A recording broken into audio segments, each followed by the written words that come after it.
Hello, everyone, and welcome to the Geary, Stein and Stevens Show, an amazing video podcast with sports stars, entertainment celebrities, and other great guests, combining one host who has no legs, one host who lives in Duluth, Minnesota, and another host who seems to never be on the show. But now, on to the show with Troy, Dave, and maybe even Will. All right, hello, welcome everybody. It is great to be here. I am Dave Stevens, of course, coming to you from my home office here in Bristol, Connecticut. And of course, I am always joined by my partner in crime from Duluth, Minnesota. That would be the lovely and talented Troy Geary. Troy, how you doing today, bud? I'm doing great, Dave. A little cold up here, but we're surviving. It is cold everywhere, but we are going to heat up today, and I'd like to bring in our guest today. I could sit here for a half hour to introduce our guest today. An Olympian, WNBA, Old Dominion star, a who's who in the legends of the historic athletes, male and female. Nancy Lieberman joining us. Nancy, it is so great to see you again. We got together a couple months ago for the Celebrity Softball Classic, and we are just honored to have you on our show, part of the Geary, Stein and Stevens Show. Well, thank you. It was great to see you. We had a lot of fun in Frisco, Texas. We reconnected with a lot of our friends, and here we are, right? There's so much to talk about as far as your career, obviously starting out in Old Dominion for a long time ago. And again, you made such a great name for yourself at the college basketball level, really kind of putting female players on the map as far as you and Ann Donovan, and of course being an Olympian on the Olympic team in 1976 and getting that silver medal. And then of course being a pioneer in the WNBA, playing for the Phoenix Mercury and the oldest player in WNBA history. And it was just so great to see you playing at a high level, of course, and then coaching at that level in professional men's sports and being an assistant coach and really making an impact, doing something that was unprecedented in the history of sports. So we are so excited to have you here and to be a part of our show. So what's life like now for Nancy Lieberman? Busy. I do the TV for the Oklahoma City Thunder, and I do have some games for the New Orleans Pelicans. So it's kind of fun for me. I mean, I'd be at home watching it, but I get to be their studio analyst and, two really fun teams in the NBA this year. And then, the Big Three, this will be my sixth season. It's the seventh season of the Big Three, Ice Cube's league.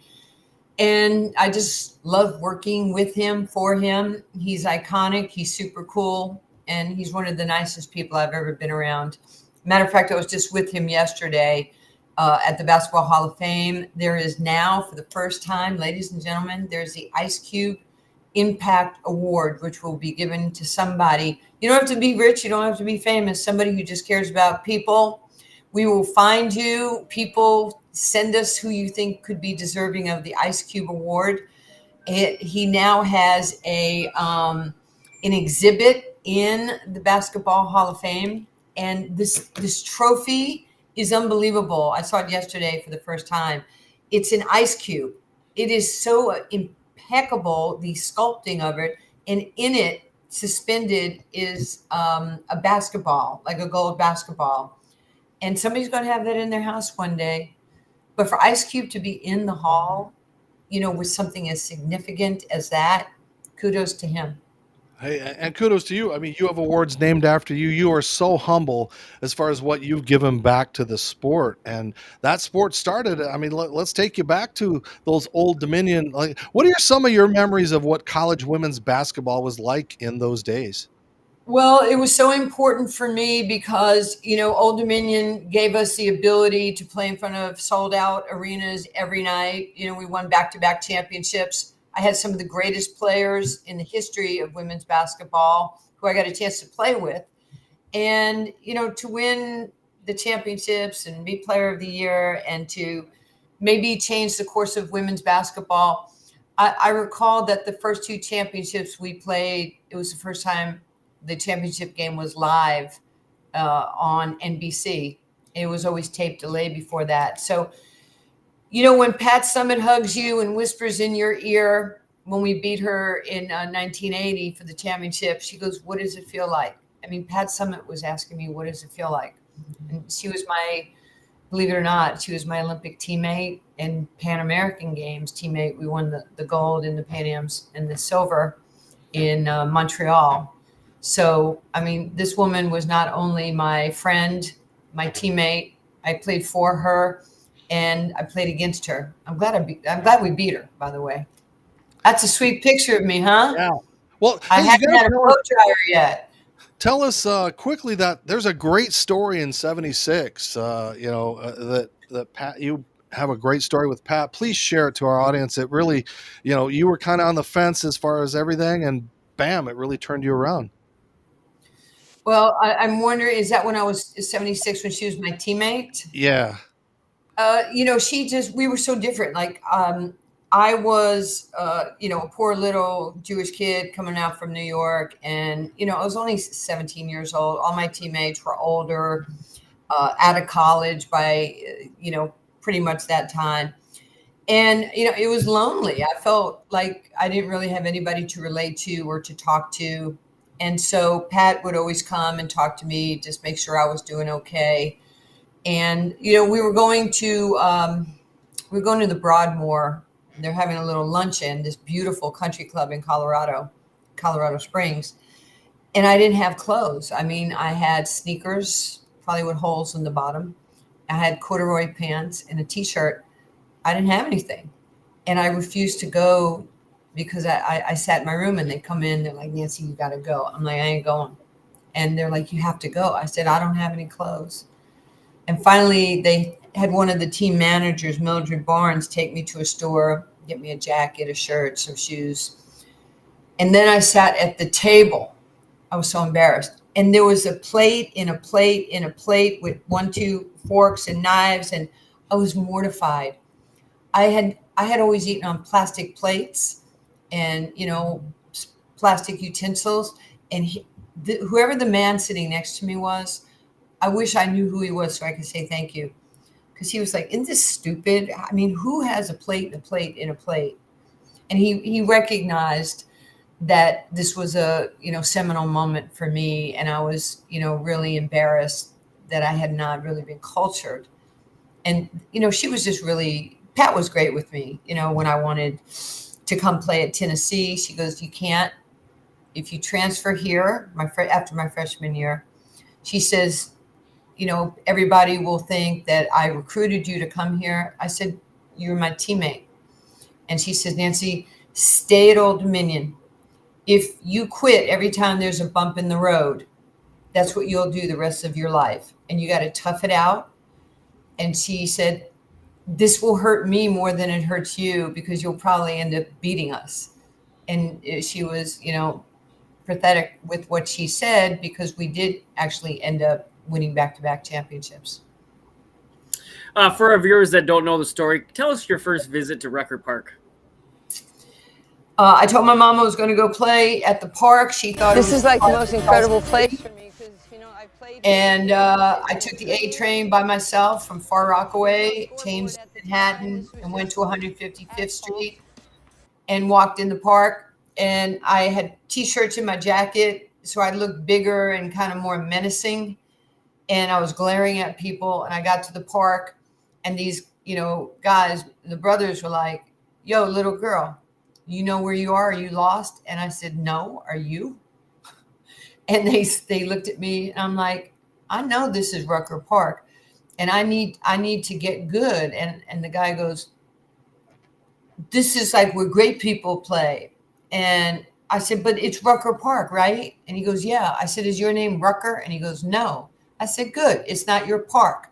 Now, if you could help me, I would really appreciate it."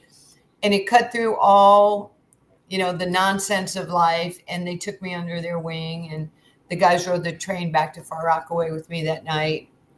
Geary, Ronald, and Donald. And, we became, lifelong friends. And I was pretty much teaching my mom not to be racist or profile people because, we just respected each other and they were very protective of me. And I can't tell you how many games I played you know, in my youth at Rucker, and people, you know, they're calling me Fire because of my red hair. Fire, touch the rim. And I jump up, I hold the rim. I was like the carnival monkey at Rucker. But it changed my life, and I love going back there. And there's not one day that I've ever been afraid, because the people there, they love real, they love honesty, and they love when you're not afraid. And I'm not afraid. Nancy, how much was that development and playing against men? How much better did that make you, because you had to play against the best in that park and they didn't want to let you in, and you really had to show yourself? So how much did that develop you into just not just a female basketball player, but a great basketball player?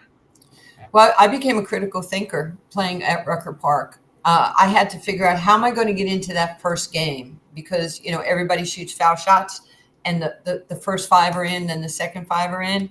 It didn't matter how big you are, how strong you are, how athletic you are. You had to hit your foul shot. I would go home and I would just practice my foul shot, because I wanted to get in the first game. The first game was always to 15, so it would take 30, 35 minutes to play. If you won the first game, you got to play in the second game. That was the Willy Wonka golden ticket right there, that you got to play back-to-back games. Because if you got beat, you sat, you'd have to wait 1 or 2 games. It could be an hour. So it taught me a strategy. Then it toughened me up, because they kicked the shit out of me on the regular. It was crazy, but they toughened me up, you know, and if I had a fight, I had a fight. And it's just the way it was. But I'm so grateful for all my friends and my family at Rucker Park. You know, I was really raised by the Black community, because I was so protected, and it's a beautiful relationship. It really, it's been amazing to see those relationships. And you talk about friends. There are other people that have come from Old Dominion. There's some other famous people, I think, that you might remember. Oh, A guy like Jay Harris, you know, you might want to say hi to Jay, Nancy. Jay is the best. Are you kidding? Where are those Emmys? Oh, there it is. I There see it the is. Emmy. There it is, right there. He got so many Emmys. He talks to the devil, trying to not elevator. He's trying to work with Larry Fitzgerald, not dropping cheerleaders. That's an HR situation. It is. It really is. It's so But awesome to have ESPN anchor, my old buddy, and also a guest of the Geary, Stein and Stevens Show. Jay wanted to come in and talk a little bit for a couple of minutes. And Jay, you know, I'm going to make this a little bit easy for you. You know, you've had the opportunity to, you know, not only see Nancy, be a part of that alumni, but also what she's given back. And recently the college was able to give back to her by making her A lot of a people in permanent life. fixture. They're very diverse, and I'm, just extremely. So tell us a little bit about what that day was like, Jay. That was an amazing day. To see Nancy immortalized like that. Oh, look at that. That was so special. Even when I go back to ODU and see that statue, Nancy Lieberman Pass, driving down Nancy Lieberman Pass, hoping I don't get a ticket. But if I get a ticket, I'll just tell them I know Nancy and I'm good. It was a fantastic day, and it was kind of sad. And I'll just full disclosure, my mom died the day before, but I had promised that that I would be there on that day. I knew she was sick, so life happens, and I said, I'm coming because I'm gonna be there for Nancy, and it was a fantastic day, and it was long overdue. And she's just the best. She's the absolute best, and I love her to death. What has it been like to be a sportscaster, to watch what her career has done, but then as she's walked away, given so much, building basketball courts, being an ambassador for little boys and girls to grow up and want to be like? I mean, it really is. It's the epitome of what we all want to be.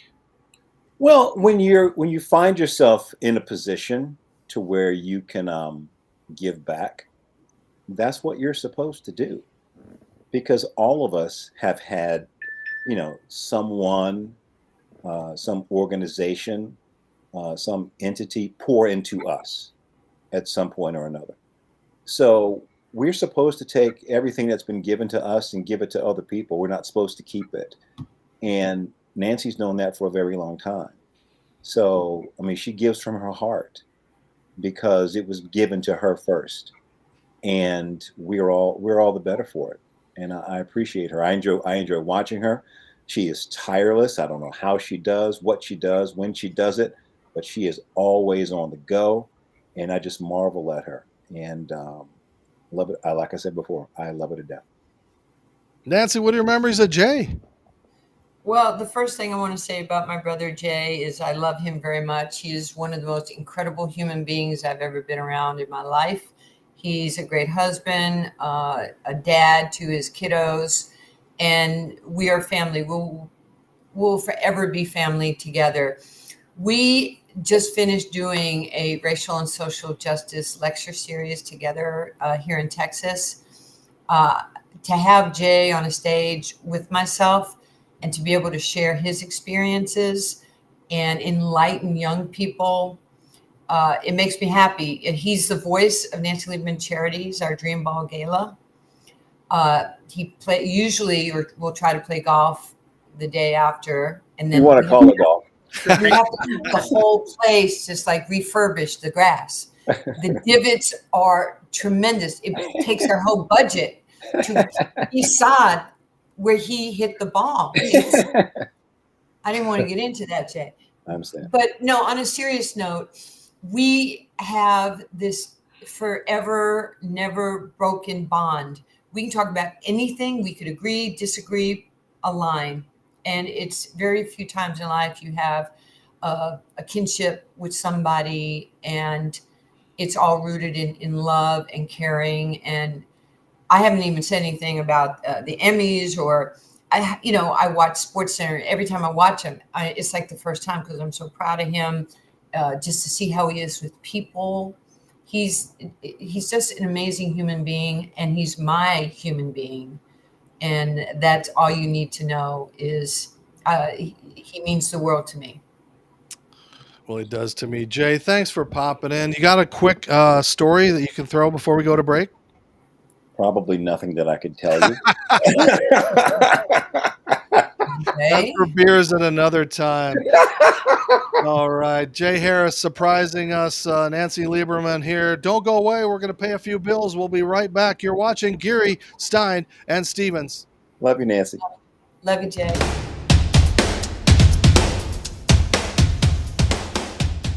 They can strike anytime or anywhere. You can have one while giving a speech at your best friend's wedding or in the middle of your uncle's funeral. It's called a wingasm, and it occurs when you bet and win with MyBookie. And this football season, enjoy more wingasms than ever with new features like early cash out. So you can pull out and enjoy an early wingasm, then bet those funds immediately. Tired of waiting all day for your money? We've increased the speed of bet settlement. And with enhanced game lines and live betting and streaming, you can bet right up until kickoff, then place more bets during the game. Oh, and what would a new season be without our $100,000 Survivor contest? And a super contest with a cash pot of $250,000. Have more wingasms, more often with MyBookie.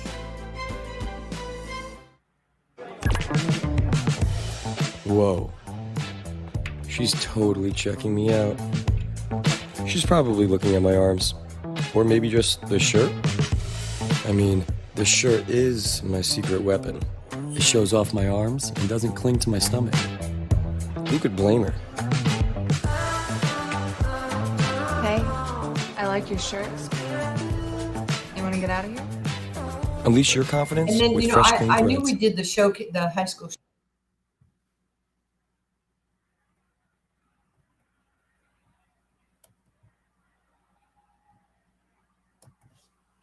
We're back here with Nancy Lieberman. I got another question for you. You talked about how your mother didn't really support your basketball career and your desire. How did you keep that desire and love of the game and not get discouraged by the naysayers, the people growing up?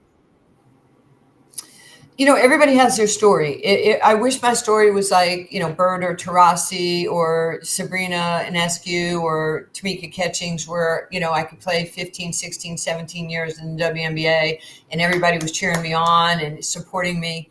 It's okay. That wasn't my lot in life. I'm a girl from the 60s and 70s. There was no WNBA, barely gender equity. I didn't realize I was the first full scholarship athlete for female at Old Dominion University. I'm very grateful to them. And so every step of the way was a challenge because I was proving myself. I can play against guys. I can play against women. I needed an opportunity. And I'm grateful because it toughened me up. And it clearly, as time has gone on, you understand that you're a pioneer or whatever they call you, a trailblazer or something of that nature. It just means you did something for somebody else and you showed them the way. And if they think I'm a pioneer and a trailblazer, as I tell my friends in the W, who are phenomenal, by the way, you're Sabrina Ionescu, Sue Bird, all these, Kelsey Plum, Asia Wilson, Chelsea Gray, they are all pioneers. There's going to be a little 3-year-old, 4-year-old right now that is going to make $1 million or $2 million a year in WNBA when they get older because of the women and what they're doing right now, what Brianna is doing, with what everybody else is doing. So we are highly connected to each other. I mean, look at Katie Smith and look at me that was playing at 50. She was my teammate. And, you don't get angry. I'm a victor. I'm not a victim. And so I had to play for the Lakers in Summer League in 80 and for Pat Riley. So I played for the Utah Jazz and Frank Layton in 1986, or the USBL, which was equivalent to the NBA G League. That was where I was in my career. So I played at 39. So I played it at 50. I just wanted my kid to know what his mom did. So I played as much as I could wherever I could. And I was happy to eke out a year in the WNBA in the inaugural season in 97. And then that's really launched my coaching career in the W, in the G League for the Mavs. Certainly with the Sacramento Kings as the second female assistant ever. And then to get a call from Ice Cube in 2018. And he said, I want you to be the first female head coach in a men's professional league. And I was like, really? And he goes, and the good news is you'll be the highest paid coach in the league. You will make what Dr. J, Gary Payton, Michael Cooper, Rick Barry, Rick Mahorn, Clyde Drexler, George Gervin. He goes, tell your agent at Octagon, you won't have to negotiate your salary. That's equality at the highest level. When somebody says this is how it's going to be, that's why I love Ice Cube. He's a man of equality. I mean, people throw DEI around like it's Skittles, just for optics. And he actually didn't even have to say that. He just said, you're the highest paid coach. It's pretty cool stuff, right? And we win the championship in 2018. And, Cube, he celebrates me. He doesn't tolerate me. And I really appreciate that. And I've had a great life. I mean, I get to do the TV for the, Oklahoma City Thunder. I get to do TV for the Pelicans. I get to be around some of the greatest athletes in the world. I'm so blessed beyond comprehension. Shame on me if I ever said anything negative because people are so good to me. Recently, we started asking fans to submit questions. So we have a question from Tom Tinter in Sarasota, Florida. He said recently you were just in Sarasota to honor Dickie Vitale, part of your charity, through a basketball court. He wants to know how you started that process of donating courts throughout the country, and how many are you up to now? Well, first, his name is Richie. That's what his mom called him, Richie Vitale. We know him as Dickie V. He's amazing. He's been a friend of mine for over 30 years. So the Dick Vitale Dream Court, we wanted to honor somebody who's given so much back to the game. He cares about children. People adore him. It doesn't matter what generation. And We currently have 128. We'll open up another 10 or so in 2024. We did the courts for Kobe, for Vanessa, I said, to honor Gigi and Kobe. We have ones for Billy Crystal. We have the ones we did for Steph, the Curry family. You don't have to be a celebrity to have a dream court. We put it in places that have boys and girls clubs, PAL, Park and Rec. We want kids to have a place to breathe, to live, to, with mental health issues. Just sometimes you just need to be out there in the open with friends, or even by yourself, and just, sometimes be still. And so we were so happy to do this in Sarasota. It actually made me happy to do that for Dick and Lorraine. Well, it's awesome, and it's been great to know Dickie V, and to hopefully he's beaten the cancer and things are going great, and just the things that you do continue to amaze me, Nancy, as far as what you do off the court. I think makes more of an impact almost than what you did on the court. And it's great to have you here.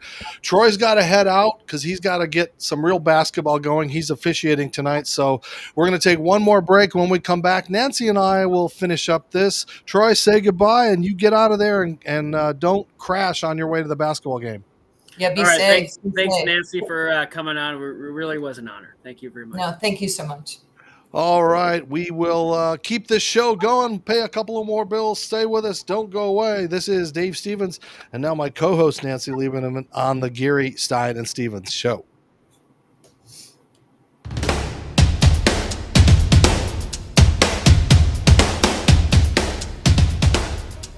Hi, everybody. Dave Stevens from the Geary, Stein and Stevens Show. And Troy and I are on the road all the time covering games, doing things, my motivational speaking.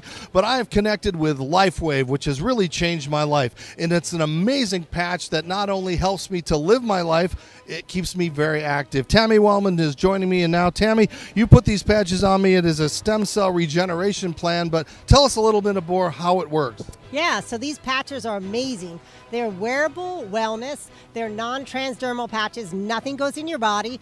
Your body gives off light. They capture it and they activate your body's own repair system. Your body goes to work to heal things that are in need of healing. Pain reduction, things like that. It gave me an opportunity to play in the Celebrity Softball Classic. This video of my base hit, I wouldn't have done it without these patches. So please, if you want to know more about this product, go to patchit.life. LifeWave, it's changing my life.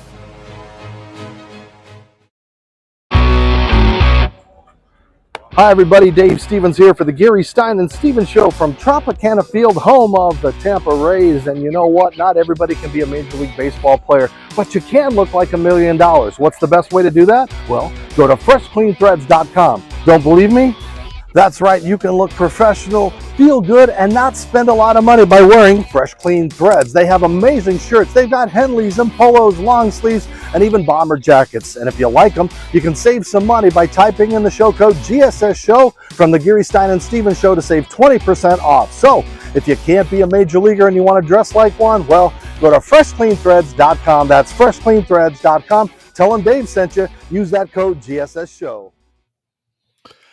And we also want to welcome our new sponsor to the show. That's right, mybookie.ag. This is amazing because these guys really help people and bettors to make money. They've got a great website that helps you kind of get through the things that you don't understand. But if you sign up to mybookie.ag right now, you use the show code GSS Show, you get a 50% match on top of your deposit up to $1,000. So let's say you deposit $100, you get an extra 50. You deposit $500, you get $750. You sign up for free. It's an account that is going to continue to help you down the road. And of course, we want to be there for you too. So we'll have guests and people to talk about all these things that are betting. Troy just walked away. He knows a lot more because, you know what, I'm not much of a gambler. I took a gamble on playing sports without legs, and that was enough in my life. So make sure you go to mybookie.ag, type in that GSS show code, and you can make some money. And again, they're going to match 50% on that very first deposit. mybookie.ag. All right, now I've got my co-host, actually our guest for the final segment here, and Nancy Lieberman joining me. And as I said, there are so many things that we could talk about, and the places that we could go. But first, we talked about your son and what he just went through. He's safe, but he was overseas when all of this started taking place. And I want to know what it was like when you first knew he was over there and the moments that took place after that as you were trying to communicate with him and find out if he was safe. Well, this is the second war TJ's gone through playing. He's been playing in Israel for 6 years. But Friday night, the 6th of October, we're FaceTiming that night. He's talking to me about they start their season on Monday. He's so super excited to get through training camp. And then on Saturday, the 7th, I got up, I think in the middle of the night. I went to the restroom. I always check my phone. There must have been around 15 messages. And I called TJ and I'm like, TJ, what's wrong? He goes, Mother, don't you know what's going on? Don't you know what's happening? And I said, no. And he goes, turn on the TV. So I turned on the news. There was nothing on Fox, on CNN, on MSNBC. There was nothing. I said, TJ, I don't know what's happening. He says, Hamas terrorists have come over and they're in Israel and they're killing people. And I'm like, what are you talking about? So I have a highlight reel of my career. I guess the terrorists have a highlight reel of the inhuman destruction that they do to people. And when they went into the music festival and killed and horrifically killed men, women, children, babies, they go back into Gaza and they were showing people, that was their highlight reel. I guess that's how they ascend in their army, the status, and it went viral. So now it was coming out that this act of terrorism was happening. And so we were trying to get him out. I mean, I think the Euros and the Jewish people, Israelis know when there's, something happens, they get on a plane and they go. Well, then American canceled, United canceled, Delta canceled. There were no flights out. And we're sitting there going like, I got to get my kid out. My first thing after a day or two is, I'm calling all my political people. I mean, I'll email President Obama or, President Bush, people that I have known. The mayor of Frisco, Texas, Mayor Masso. And so finally, Beth Van Dyne, Congresswoman, she called and she goes, I'm your person. And she says, I need all the information on TJ because he has dual passport. And she goes, Mom, tell TJ he's going to get a phone call from somebody. He won't know the number. Pick it up. And just tell him that I will handle this with him. And she flat out said, TJ, pack a bag. Whatever bag you're taking under the plane, pack it, put it by your door, your carry-ons, juice up your phones, and chargers. She says, when I call you and say it's go time, do not tell me you need 20 minutes to pack. It's go time. And so to my son's credit, he's got 4 teammates, Americans. And he pretty much said that if you don't let me take my teammates on the plane with me, I'm not going. I'm not leaving without my teammates. And these are his buddies, African-American guys. That's all you need to know about TJ. He wouldn't leave him without his brothers. So they go to the airport. This plane is coming in, the rescue jet. It literally looks like it's coming down. It goes up, turns, and leaves. And they go, what just happened? And the lady said that the airplane didn't have insurance to land in a war zone. So he calls Congresswoman. She goes, we're going to do it again. And like in a day or so, 5 rescue jets are coming. 4 were canceled. 1 made it. It was his jet. And the guys got on it. They shoved as many people as they could. It took off. They went to Athens. Really, it's the most hopeless feeling you have as a parent. There was nothing that I could do. And you didn't know, like we were like, maybe we can get him out through Jordan. And she goes, he has dual citizenship. If he goes to Jordan, they'll kill him. They'll see his Israeli passport. Okay, well, let's drive up the gut from Eilat to try and get to Tel Aviv to the airport. She goes, you have to go through the kibbutzes and those communities. And we don't know who's a friend or who's a foe at this point because Nobody knew how many terrorists, had infiltrated Israel. It was crazy. I mean, to see him back here, oh my gosh, the tears were real, long and hard. And I'm grateful to Homeland Security. I'm grateful to Congresswoman Beth Van Dyne and everybody who helped me get TJ and his teammates home. Nancy, help us. We don't usually go this place on this show, but to have you here and being so vulnerable, what is it like when you can't control when you're hated just because of how you were born, and an entire world now is up in arms just because of a Jewish nation? And again, I can't comprehend, when we're all the same, why there is so much hate towards such a small minority when they really haven't done anything to anybody. Well, I would say this about Jewish people, and like I'm a Messianic Jew. I believe in the Lord Jesus Christ. I'll always be Jewish. Jesus was a Jew. I always tell people I got Jesus and Moses on my team, so my backcourt is set. But Jewish people, they were enslaved by the Egyptians hundreds of years ago. I always tell the two greatest atrocities, and I'll answer your question, in the world is slavery and the Holocaust. And there are people that say slavery never happened. There are people that said the Holocaust never happened. So that right there is ignorance. My brothers and sisters, they have been suppressed for so long, and Jews had been suppressed for so long.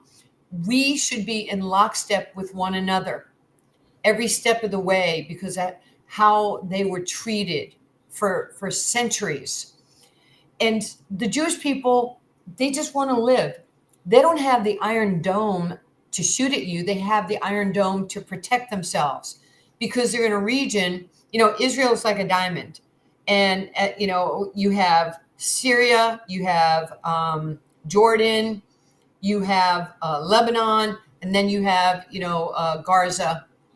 They're surrounded by enemies. They have offered a two-state solution, but Hamas is not interested in two states. They're interested in one state, which is the elimination of the Jewish nation, because that would allow them to control that area, that swatch of area. Israel is not bigger than New Jersey, the state of New Jersey. And the other thing is, let's say it wasn't the Jews. Let's say hundreds of years ago, it was Irish people that were forced, or German people, or African people. So would Hamas want to kill them? Yes. It's just, it's not the group. It's the people who are living on that land. And they feel that if they, Israel is like a dot, and they're surrounded. But, they have worked so hard to be a westernized country. They're one of the top tech, nations in the world. They have to protect themselves. And I know people will disagree with me. The man that I loved and protected me and mentored me is the greatest, most famous Muslim in the world. I love Muslims, and that's Muhammad Ali. He changed my life. I had him for 37 years.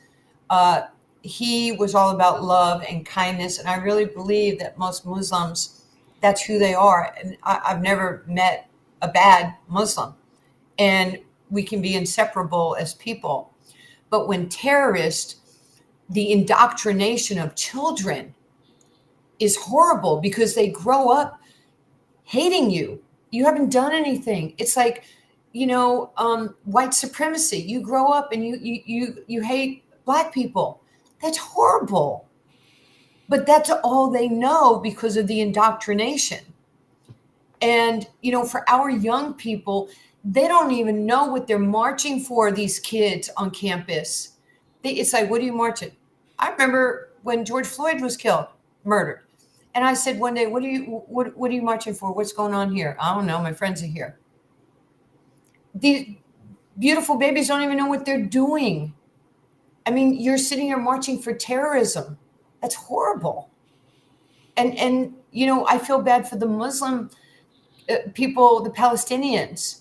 who live in fear. First it was the PLO, then the PLO was so bad, and murdering their own people and taking they were living in poverty.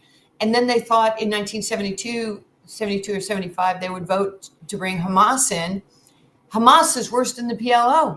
Absolutely. Yeah. I mean, these people, the leaders of Hamas are living, like rock stars in mansions and have billions of dollars. It's so beyond our level of comprehension. That's all I'm going to say. Yeah. It's just hard to believe this happens.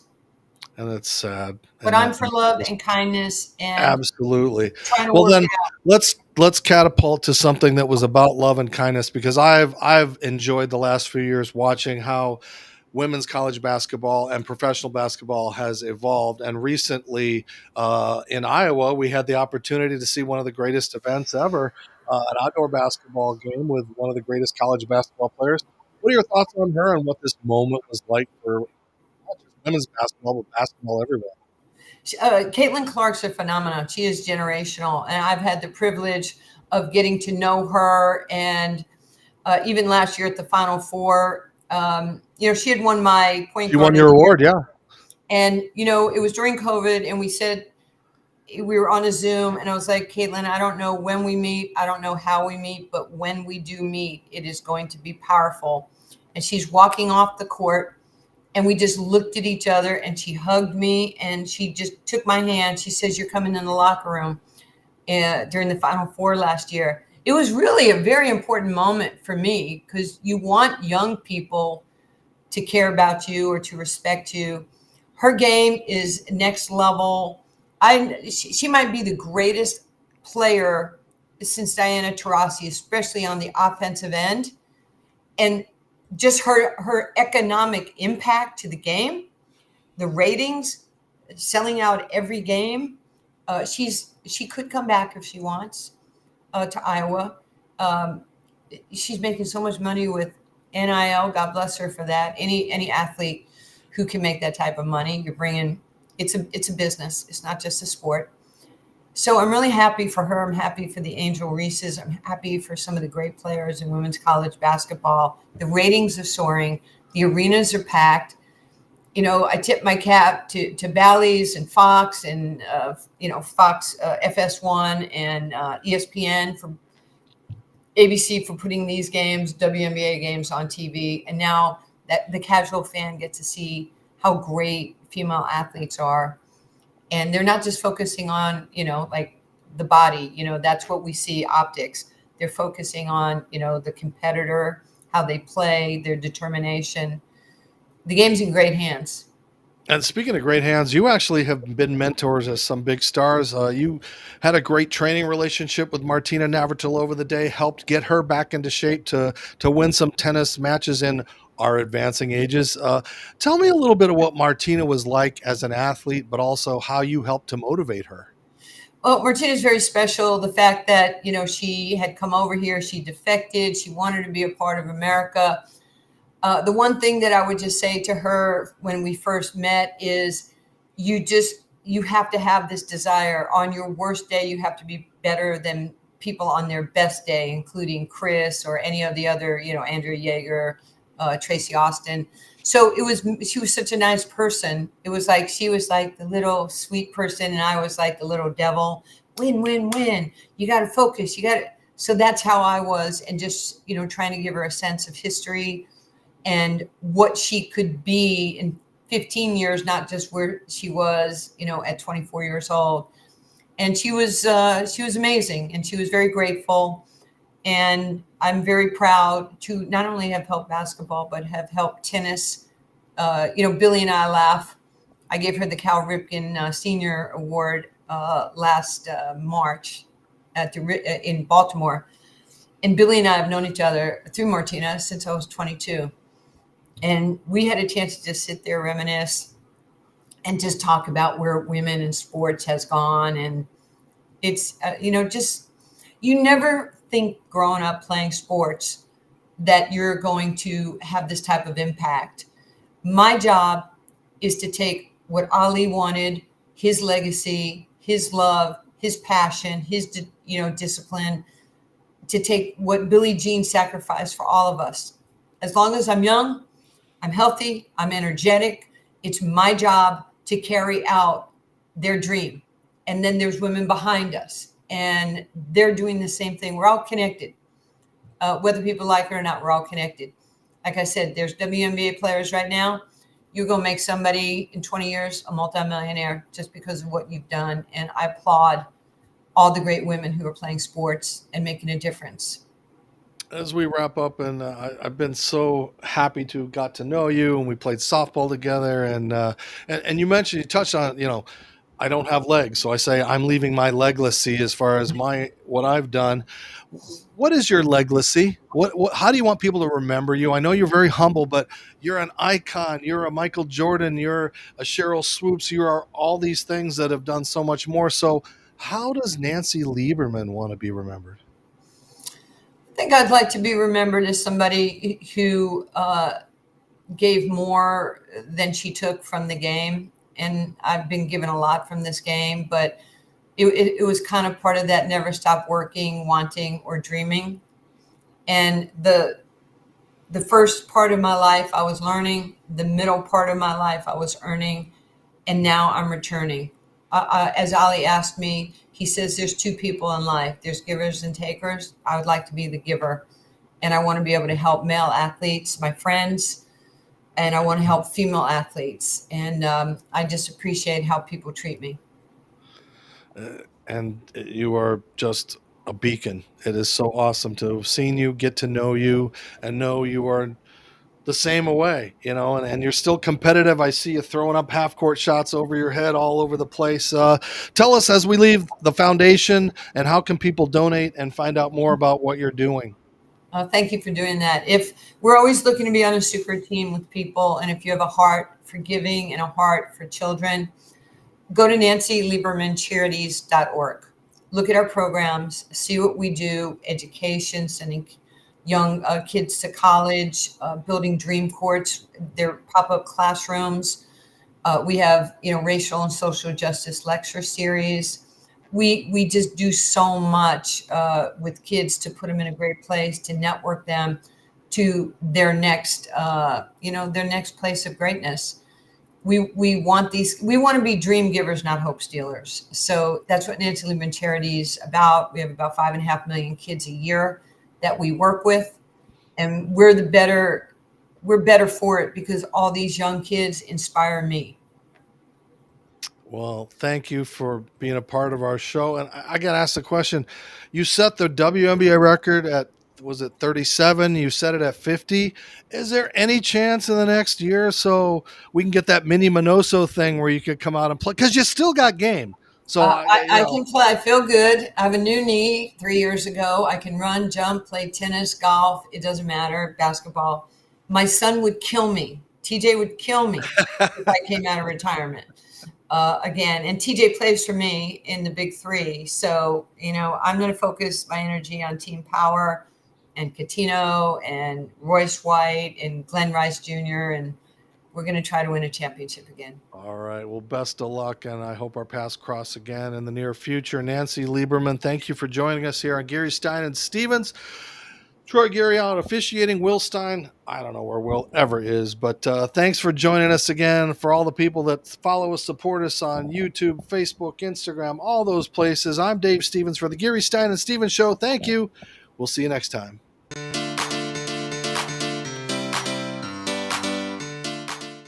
Thank you for tuning in to the Geary, Stein and Stevens Show. Follow us on social media. Watch us on yourhometv.com, or now we're on Roku.